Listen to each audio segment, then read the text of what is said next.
अस्सलामुअलैकुम। GNM kitchen में आप सबको खुशामदीद। आज हमारे किचन में बन रहा है मेथी के पराठे। फ्रोज़न और फ्रेश दोनों बनाना सिखाऊंगी आपको।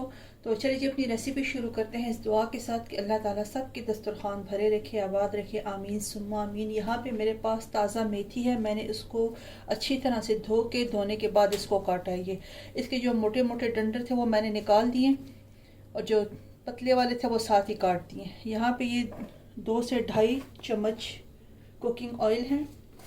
1 किलो आटा है। ये वही आटा है जो हम नॉर्मल घर में इस्तेमाल करते हैं, जिससे रोटियां बनाते हैं। यहाँ पे रूम टेम्परेचर पे पानी है मेरे पास, इसके साथ आटे को गूंदेंगे। यहाँ पे ये नमक है, अदरक पाउडर है, लहसुन का पाउडर है और 1 चुटकी सोडा है। मीठा सोडा जो आटे में इस्तेमाल होता है, ये वो वाला 1 चुटकी सोडा है। भुना हुआ कुटा हुआ धनिया और ज़ीरा और ये कुटी हुई मिर्चें। यहाँ पे ये मैंने कसूरी मेथी इसमें शामिल कर रही हूँ। मेथी के पराठे बन रहे हैं तो मुझे लगता है कि ये कसूरी मेथी इसके साथ इसका टेस्ट और खुशबू और भी ज़्यादा अच्छी आती, तो इसलिए मैं इस्तेमाल कर रही हूँ। अगर आपको नहीं पसंद तो आप स्किप कर दें। यहाँ पे हरी मिर्चें 4 अदद हरी मिर्ची लेकर उसको मैंने फ़ाइन चॉप कर लिया है। एक दरमियाने साइज़ की प्याज लेके उसको भी फ़ाइन चॉप कर लिया। तो ये सारी चीज़ें इस आटे में शामिल करेंगे और आटे को नॉर्मल जिस तरह हम रोटी के लिए आटा गूंथते हैं उसी तरह से इस आटे को गूंदेंगे, लेकिन उससे थोड़ा सा इसको सख्त रखेंगे, क्योंकि आटे को हम रेस्ट देने के लिए जब छोड़ेंगे तो मेथी और प्याज पानी छोड़ता है, जिसकी वजह से आटा बहुत ज़्यादा नरम हो जाएगा। तो इसलिए हमने इसको नॉर्मल आटे से थोड़ा सा सख्त रखना है। तो चलिए जी बिस्मिल्लाह करते हैं। ये सारे मसाले पहले शामिल करते हैं। इसमें लाल मिर्च पाउडर मैंने शामिल नहीं किया, क्योंकि कुटी हुई मिर्च भी है और हरी मिर्च भी है, तो इसलिए अगर आपको पसंद है तो आप शामिल कर दीजिए। सारे मसाले शामिल कर देंगे।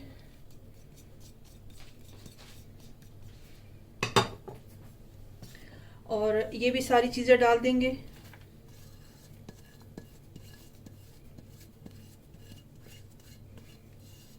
इन सबको मिक्स करते हैं। पहले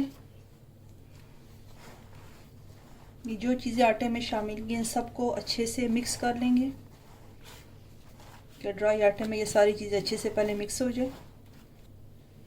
ये चीज़ें सारी मिक्स कर दी हैं। अब इसमें ये मेथी शामिल कर देंगे, थोड़ी थोड़ी करके शामिल करेंगे और मिक्स करते जाएंगे इसको।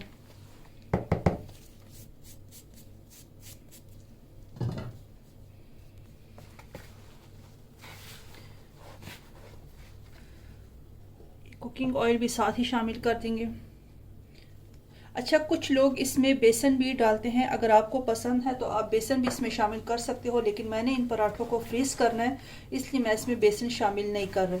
इन सब चीज़ों को अच्छी तरह मिक्स करके थोड़ा थोड़ा पानी डाल के मैं इस आटे को गूंद लूँगी।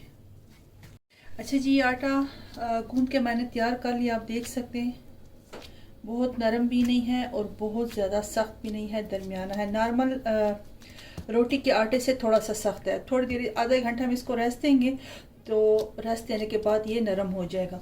इसको कवर करके रखते हैं, आधे घंटे के लिए इसको रेस्ट देते हैं और फिर जब इसके पराठे बनाऊंगी इंशाल्लाह तो फिर आपसे शेयर करती हूँ। अच्छा जी, मेथी पराठे बनाने के लिए जो आटा गूंद के रखा था, इसको हो गया आधा घंटा तकरीबन हो चुका है इसको। यहाँ पे कुछ पेड़े मैंने बना के रख दिए हैं। इस आटे को करते हैं साइड पे और इसकी बनाते हैं अब रोटियाँ। पेड़े आप अपनी मर्ज़ी से छोटे बड़े साइज़ जो आपको पसंद है आप उस तरह से बना सकते हैं। इसको पेड़े बनाने सभी को आते हैं।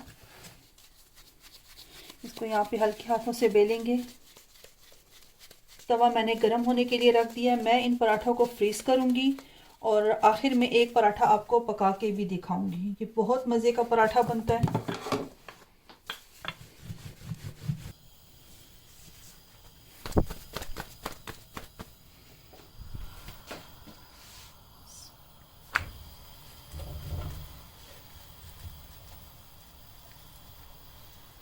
तवा गरम हो चुका है, इसके ऊपर डाल दिया और आंच हमने बिल्कुल दरमियानी रखनी है। इसको हमने हाई फ्लेम पे नहीं बनाना है, क्योंकि इसको मैंने फ्रीज़ करना है तो हाफ डन करेंगे। इसको प्रॉपर कुक नहीं करना, मुकम्मल इस रोटी को नहीं बनाना। ये देखिए हल्का सा एक साइड से पकना शुरू हो गया, इसकी दूसरी साइड अब टर्न कर देंगे।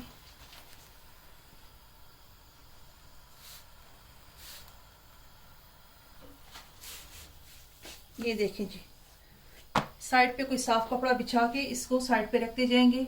मुकम्मल इसको नहीं पकाना, हाफ एक साइड से हमने इसको पकाया है और हाफ ही हमने दूसरी साइड से इसको पकाया है। और इसको निकाल के किसी साफ कपड़े पे रखते जाएंगे कि ये मुकम्मल ठंडे हो जाए। फ्रोज़न पराठों की ऑलरेडी रेसिपी मैं आप लोगों से शेयर कर चुकी हूँ। अगर किसी ने नहीं देखे तो जेएनएम किचन पे जाके सर्च करें, वहाँ से आपको फ्रोज़न पराठों की वीडियो मिल जाएगी, मुकम्मल वीडियो आपको मिल जाएगी। यहाँ पे अब ये सारे पेड़े इसी तरह से मैं बना के इनको साइड पे रखती जाऊँगी और ये जब मुकम्मल बन जाए फिर आपसे शेयर करती। अच्छा जी, ये देखिए मेथी वाले जो पराठे पेड़े जो बना के रखे थे वो सारे माशाल्लाह से बना के तैयार करके इधर साइड पे साफ कपड़े पे बिछा के रख दिए। इनको अब मुकम्मल ठंडा होने देंगे। जब ये अच्छी तरह से ठंडे हो जाएंगे फिर हम इनको पैक करेंगे। पैक करना ऑलरेडी मैं आपसे जेएनएम किचन पे जेएनएम किचन के चैनल पे मैं शेयर कर चुकी हूँ। फ्रोज़न पराठे पैक करना भी दिखाए हैं, पका के भी दिखाए हैं। आप इसको 1 से 1.5 महीने तक फ्रीज कर सकते हैं, स्टोर कर सकते हैं। आप इसी को अपना बिजनेस भी बना सकते हैं, इसको सेल आउट भी कर सकते हैं। तो अब ये एक लास्ट वाला जो रह गया तो इसको मैं आप पका के दिखाती हूँ।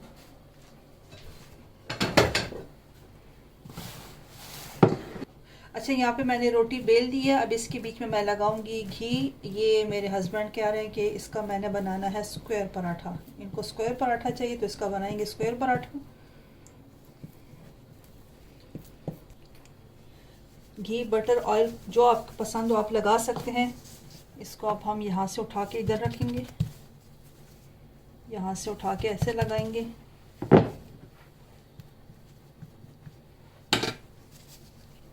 इसको इधर रखेंगे और इसको ऐसे कर देंगे और अब इसको बेल लेंगे। ये देखिए बिल्कुल एक स्क्वायर बॉक्स सा बन गया। अब इसको बेल लेंगे।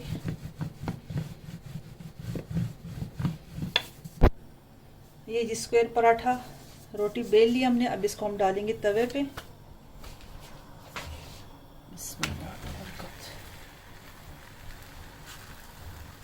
ये देखिए माशाअल्लाह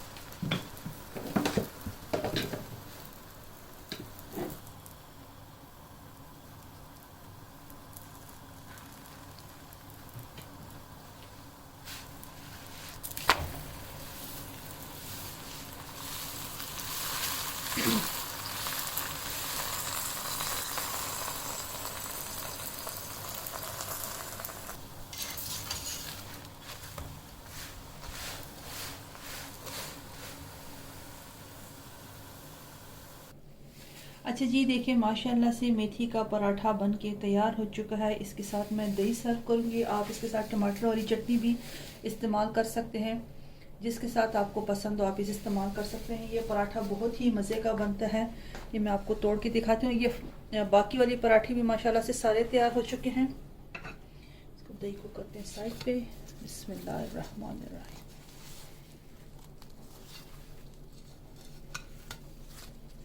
ये देखिए माशाल्लाह कितना ज़बरदस्त और कितना मज़ेदार पराठा बन के तैयार हुआ है। आप ज़रूर इस रेसिपी को ट्राई करें। और ये बाकी वाले जो पराठे हैं इनको मैं आपको दिखाती हूँ कि आप जेएनएम किचन पे जाके सर्च करें, वहाँ से आपको इजीली मिल जाएगा।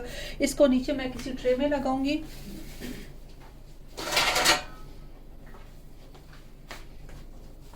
ये मेरे पास पिज़्ज़ा ट्रे है। इसको नीचे इस तरह लगाऊंगी, एक पराठा रखूंगी और इसके ऊपर इस तरह से एक एक फूड बैग लगाती जाऊंगी और ये दूसरा पराठा इस तरह से रखती जाऊंगी। ये अभी ठंडे नहीं हुए, मैं सिर्फ आपको दिखाने के लिए इस तरह से कर रही हूँ। ये जब मुकम्मल ठंडे हो जाएंगे फिर इनको मैं रखूंगी इस तरह से।